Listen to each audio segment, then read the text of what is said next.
এই ঘটনার এই গজলটা তিনটে পার্ট। এক নম্বরে ছিল আদমের কদম ধরে হাওয়া মা কেঁদে পড়ে গন্ধম খেয়েছি বলে দিল খোলা জুদা করে। এই গজলে ছিল আদম আলাইহিস সালাম মা হাওয়াকে আল্লাহ জান্নাতের মধ্যে পাঠালেন, বললেন এই আদম হাওয়া জান্নাতে সব করবে কিন্তু জান্নাতে গন্ধম থেকে দূরে থাকবে।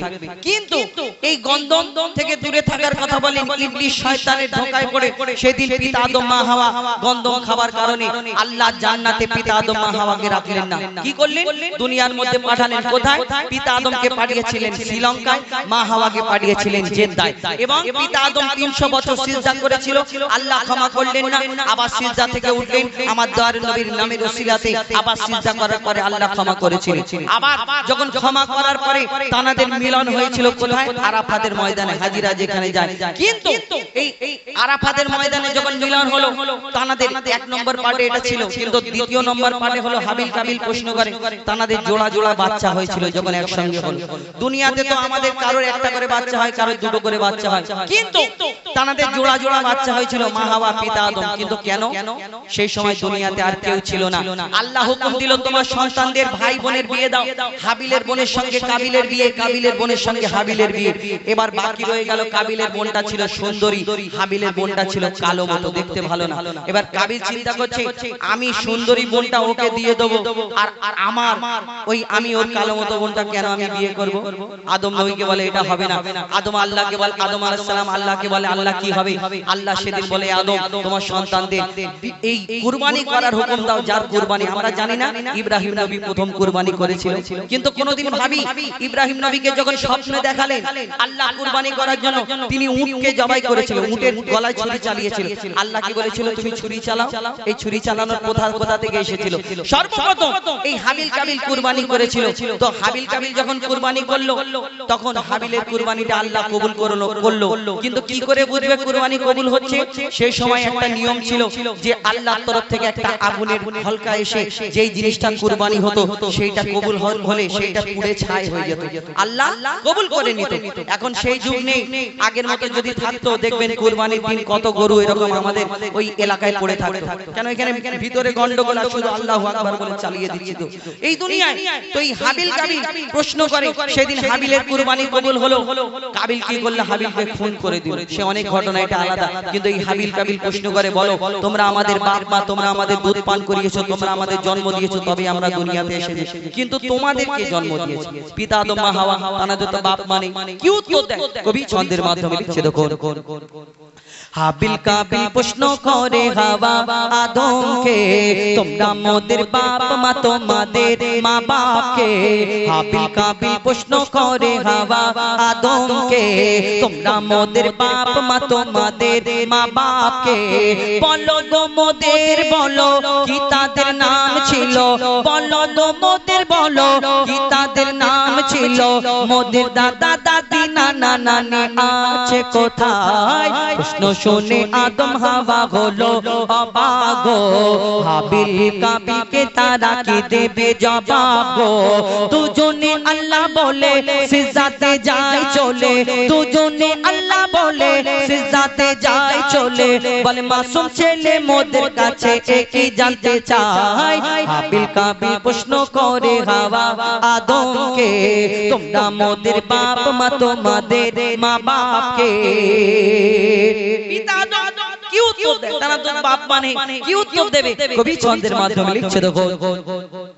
ওই বলছে আদম শোন তোরা শোন, মানব জাতির মাঝে সৃষ্টি আমি প্রথম।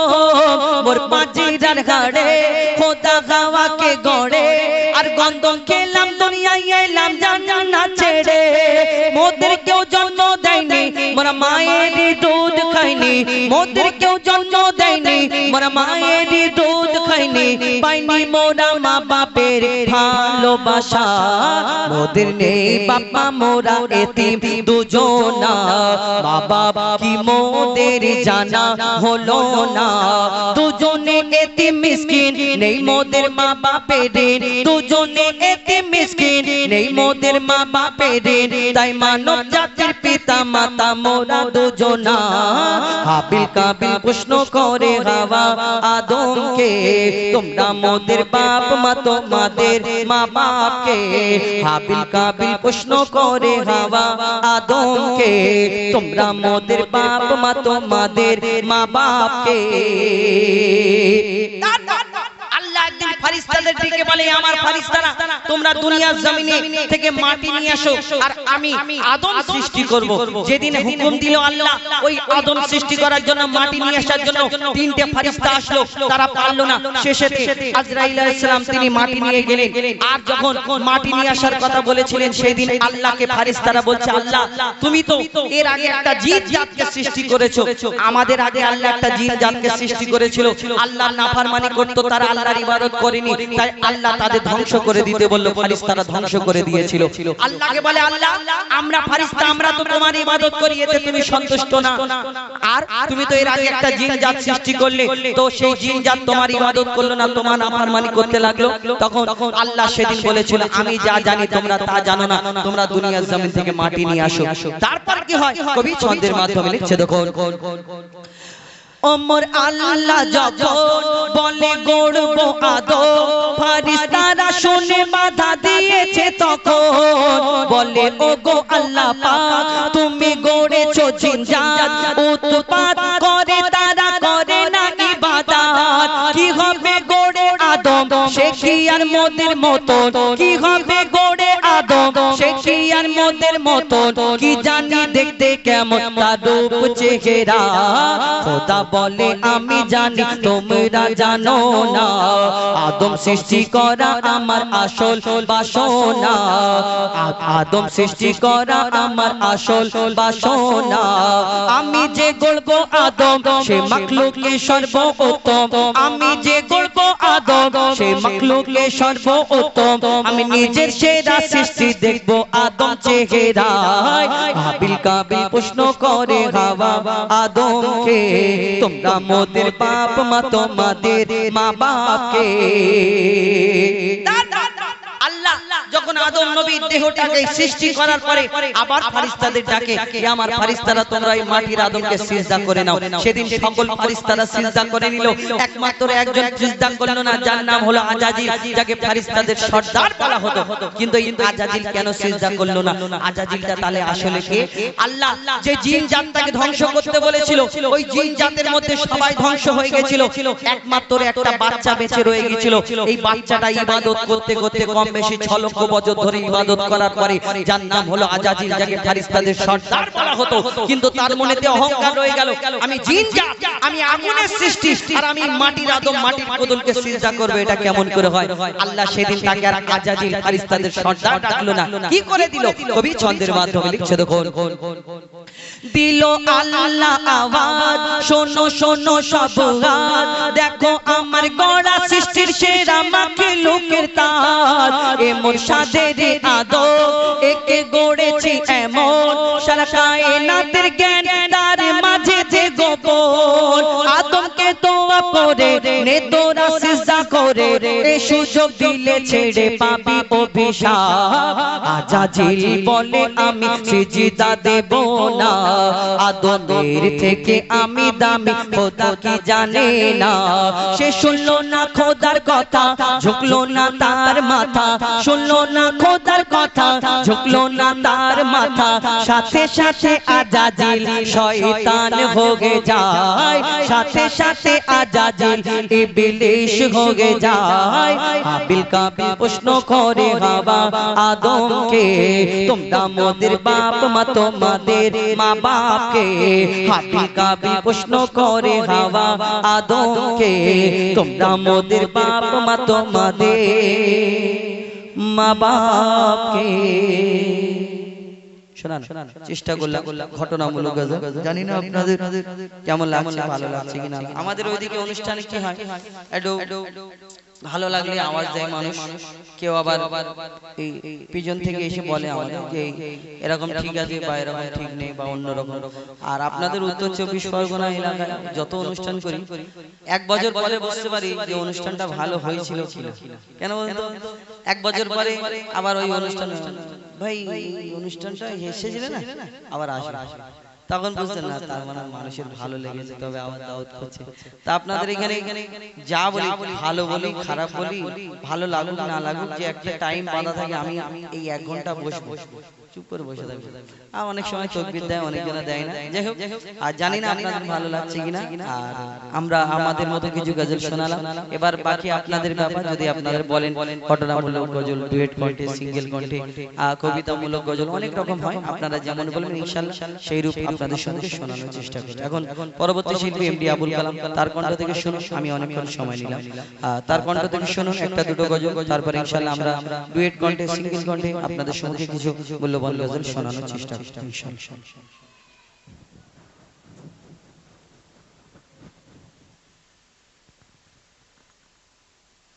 হ্যালো চলো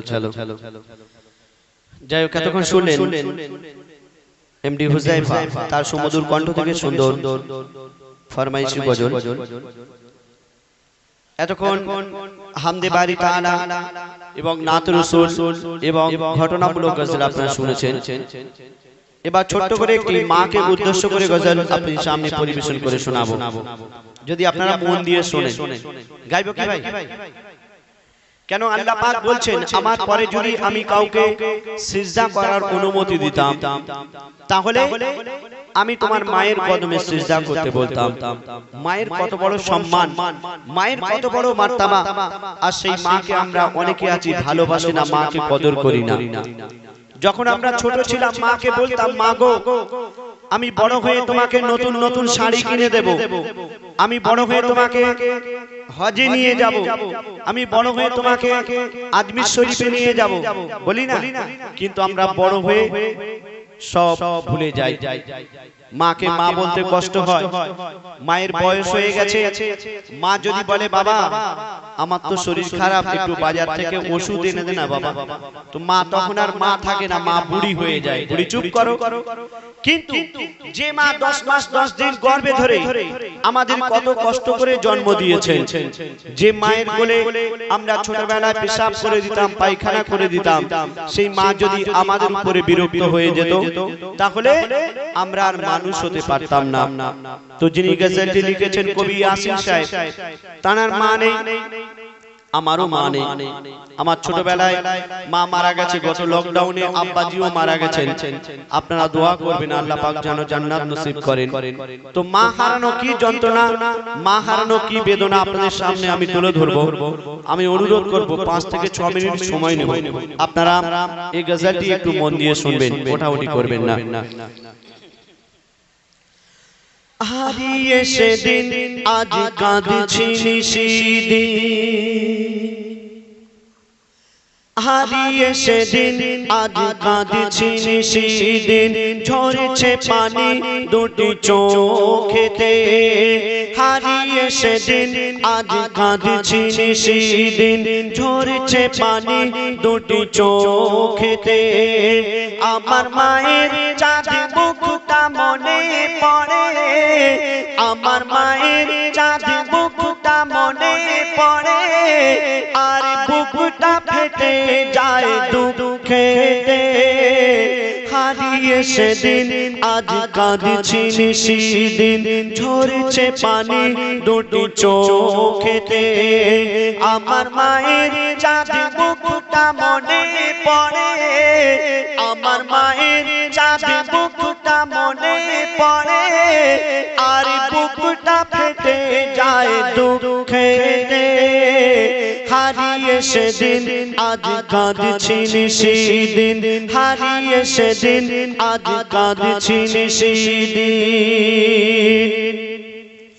মা জননীর সমান বন্ধু হয়নি কেহ আর হবে না, মা মায়ের বিকল্প নেই এ জগতে, পাইনি কেহ আর পাবে না।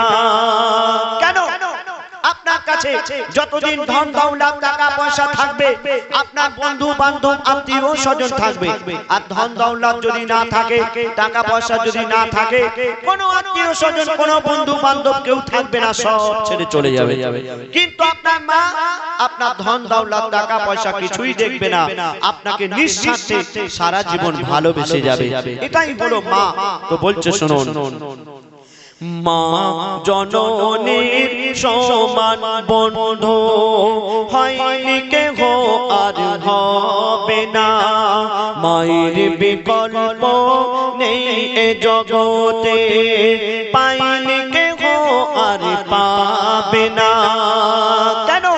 চাঁদের চেয়ে মার হাসি ভালো, মায়ের সমান কে আছে বলো, চাঁদের চেয়ে মার হাসি ভালো, মায়ের সমান কে আছে বলো, মায়ের হাতের ছোঁয়া লাগলে মনে হয় সকল ব্যথা দূরে চলে গেল, সকল ব্যথা দূরে চলে গেল। মায়ের মুখ ছেলে দেখে যখন, মায়ের মুখ ছেলে দেখে যখন, হাসি ফোটে তার মুখে, হারিয়ে সেদিন আজ কাঁদছি সেদিন, ঝরছে পানি দুটো চোখেতে। আমার মায়ের চাঁদ মুখটা মনে পড়ে, আমার মায়ের চাঁদ মুখটা মনে পড়ে, আর বুকটা ফেটে যায় দুঃখেতে, হারিয়ে সেদিন আজ কাঁদছি সেদিন। তারপরে শুনুন, আমরা এই দুনিয়াতে যতদিন বেঁচে থাকবো, আমরা যদি সারা রাত জেগে আল্লাহর ইবাদত করি, আমাদের গায়ের চামড়া দিয়ে যদি মায়ের পায়ের জুতা বানিয়ে দিই, মাকে যদি কাঁধে করে নিয়ে হজও করিয়ে দিই, তবু মায়ের এক ফোঁটা দুধের ঋণ আমরা শোধ করতে পারবো না। পারবো ভাই? পারবো না। কেন? বলছে শুনুন, সারা জীবনে আসবে যত রাত, সারা জীবনে আসবে যত রাত, যে যে করো যদি সাধনা, মা জননীর এক রাতে দিন শোধ কোনো দিন হবে না। কেন? 10 মাস 10 দিন গর্ভে ধরে থেকেছে কত কষ্ট করে, 10 মাস 10 দিন গর্ভে ধরে থেকেছে কত কষ্ট করে, নিজে ঘুমায় না সারা সারা রাত, সময় চলে যায় অনাহারে, সময় চলে যায় অনাহারে, শুয়ে থাকে মা ভিজে বিছানা, শুয়ে থাকে মা ভিজে বিছানা, শিশু ঘুমায় মার বুকেতে, হারিয়ে সেদিন আজ কাঁদছি সেদিন, ঝরছে পানি দুটি চোখেতে। আমার মায়ের চাঁদ বুকটা মনে পড়ে, আমার মায়ের চাঁদ বুকটা মনে পড়ে, আর বুকটা ফেটে যায় দুঃখেতে, হারিয়ে সেদিন আজ কাঁদছি সেদিন, হারিয়ে সেদিন আজ কাঁদছি সেদিন। তারপরে শুনুন, মা জননী যতদিন বেঁচে ছিল মায়ের সেবা করার কথা মনে ছিল না, আর যখন মা জননী মারা গেল, কবর দিতে যাচ্ছে, আর সেই ছেলে নিজের ভুল বুঝতে পেরে কাঁদছে। আর কি বলছে শুনুন, আমরা দাঁত থাকতে দাঁতের মর্ম বুঝতে পারি না, বিনা চাকার ওই গাড়িতে চড়ে বিনা চাকার গাড়ি বলতে খাটিয়া, খাটিয়া করে যখন মা জননীকে কবরস্থানে নিয়ে যাওয়া হচ্ছে, সেই ছেলে কাঁদছে আর কি বলছে শুনুন। বিনা চাকার ওই গাড়িতে চড়ে মা জননী বিদায় নিল, কবর দিতে গিয়ে চিন্তা করি আমি, কবর দিতে গিয়ে চিন্তা করি আমি, হায় রে আমার সব হারিয়ে গেল। কেন? কে ডাকিবে আমার বাছা বাছা বলে, কে হাত বুলাবে মাথায় গালে, কে ডাকিবে আমার বাছা বাছা বলে, কে হাত বুলাবে মাথায় গালে, আকাশ যেন ভেঙে পড়ছে মাথায়, পুঁতে যেন আমি যাচ্ছি পাতালে, পুঁতে যেন আমি যাচ্ছি পাতালে। কেন?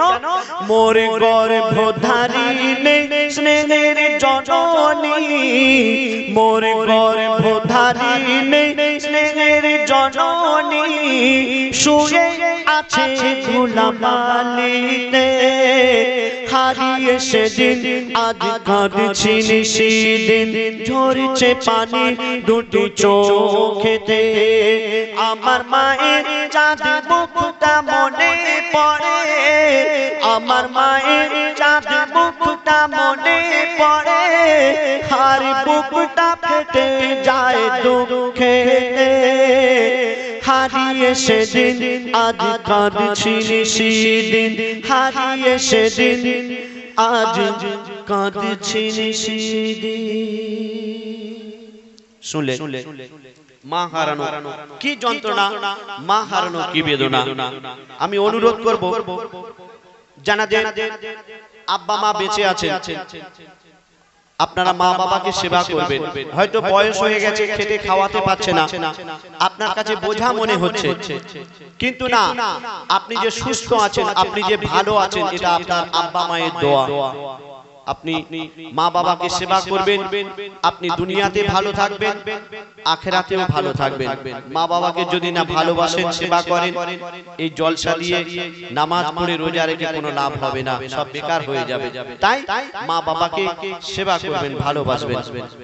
তো এখন ছোট্ট করে একটি কবরকে উদ্দেশ্য করে গজল শোনাবো, তারপরে আমরা ডুয়েট কন্টেন্ট গজল শোনাবো। আমাদের বাড়িতে যখন কোনো ছোট্ট সন্তান থাকে, বাচ্চা থাকে, আমরা সেই সন্তানকে একটা সুন্দর নাম রাখি, তাই তো ভাই নাকি? আমার ভাইরা একটু গল্প করছে, ভালো লাগছে না নাকি? আমাদের বাড়িতে বাচ্চা যদি থাকে, সেই বাচ্চাকে আমরা সুন্দর একটা নাম রাখি, আব্দুর রহমান, সুলতান বা বিভিন্ন ধরনের আমরা একটা নাম রাখি। আর সেই নাম যখন ডাকা হয়, বাচ্চাকে যখন ডাকা হয় সেই নাম ধরে, আমরা সকলে খুব খুশি হই, আনন্দ পাই, তাই তো ভাই? বাচ্চাদের নাম যখন আমরা ধরে ডাকি, আমরা খুব আনন্দ পাই, খুশি হই।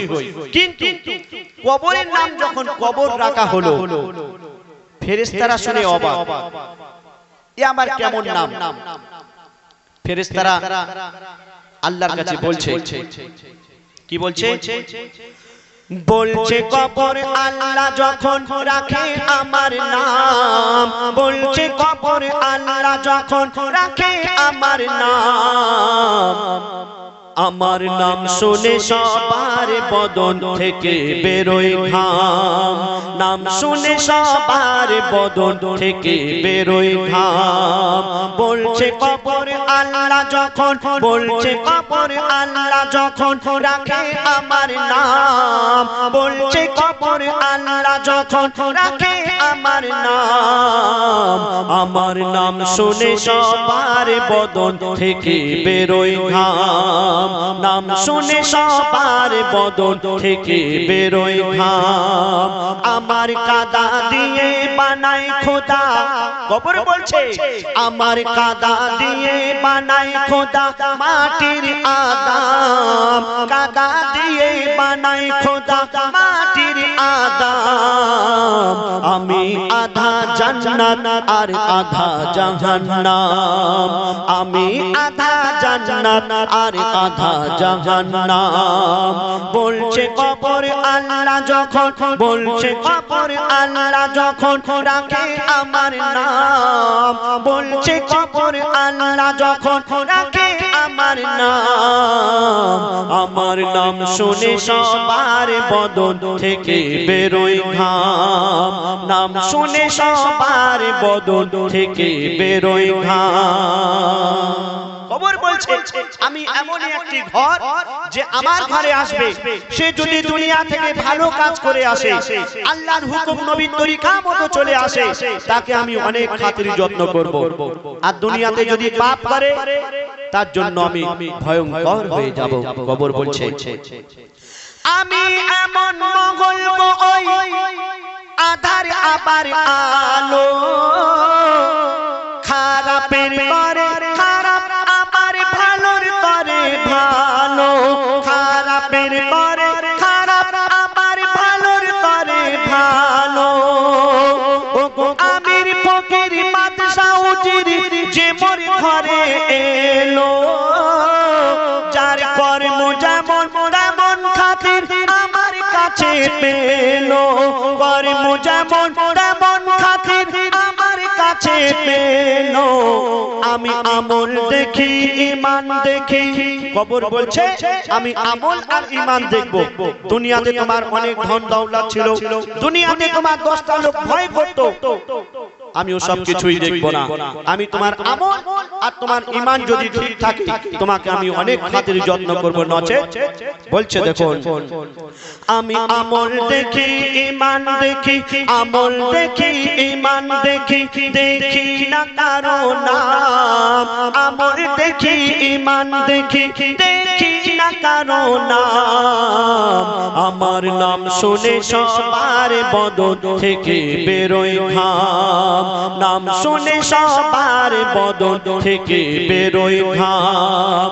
আমার কাদা দিয়ে বানাই খোদা, আমার কাদা দিয়ে বানাই খোদা মাটির আদাম, কাদা দিয়ে বানাই খোদা মাটির আদাম। আমি আধা জান্নাত আর আধা জাহান্নাম, আমি আধা জান্নাত আর আধা জাহান্নাম। এই দুনিয়াতে যখন পিতা আদম আলাইহিস সালাম এসেছিলেন, এই দুনিয়া একদম বাচ্চা ছিল, কম বয়সের ছিল। এই দুনিয়া এখন বুড়ো হয়ে গেছে, কোন মুহূর্তে ধ্বংস হয়ে যাবে আমরা নিজেরা কেউ জানি না। আমরা যারা জন্ম নিয়েছে আমাদের সকলকে এই দুনিয়া ছেড়ে চলে যেতে হবে। বলছে দেখো মরণ কি বলছে, ওই মরণ বলে মরবে সবাই, কবর জিন্দা রবে, মানব দানব সবাই